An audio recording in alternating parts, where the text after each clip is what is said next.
Hello បងប្អូនទាំងគ្នាថ្ងៃនេះជួបជាមួយខ្ញុំបាទ A5 Gaming ធ្វើការលេងមួយ Free Fire រែងជាមួយនឹង team តែម្ដងបាទឥឡូវបងប្អូនមកមើល gameplay ទាំងអស់គ្នាបាទធ្វើការជីសេះតែបាញ់គេបុកគេតែម្ដងបាទឥឡូវធ្វើការបាញ់តែម្ដងបាទឥឡូវយើងធ្វើការទៅមុខទៀតអីយ៉ាកំពុងចង់មកពីលើគោនឹងតែម្ដងដាក់យកតែម្ដងទៅហើយយ៉ាចូលក្បាលខ្មោចឲ្យតែម្ដងធ្វើការបាញ់ផ្ដាច់មួយពីរការជីសេះអីយ៉ាដាក់មួយទៅប្រូនេះពុំជប់គ្នាទៅនោះឡើងតែមក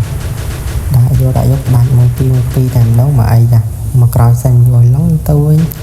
ធ្វើការបុកចូលតែម្ដងអីយ៉ាប្រូនេះពុំនៅតំណងហ្មងមកដាក់ក្លីតកងសិនអីយ៉ា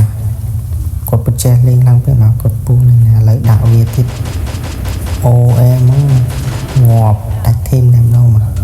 ឥឡូវធ្វើការរត់ទៅអីយ៉ាជប់ enemy ពងរត់តាមផ្លូវដាក់ទូបុកមួយកប់ស្រីចាប់លើសេះធ្វើការផ្ដាច់តែម្ដងមកអីយ៉ាធ្វើការចូលយើងធ្វើការជីសេះលេងសុកបាទតែយ៉ាបុកមួយបាទអូហូយប៉ើងអែមខ្លាំងមែនតើបាទហើយយ៉ាធ្វើការរត់មកដល់ដាក់ពងដាក់ក្បាលតែម្ដងបាទអែមផ្ដាច់បានមួយទៀតឥឡូវធ្វើការ8ឈៀងបាទជាតិយក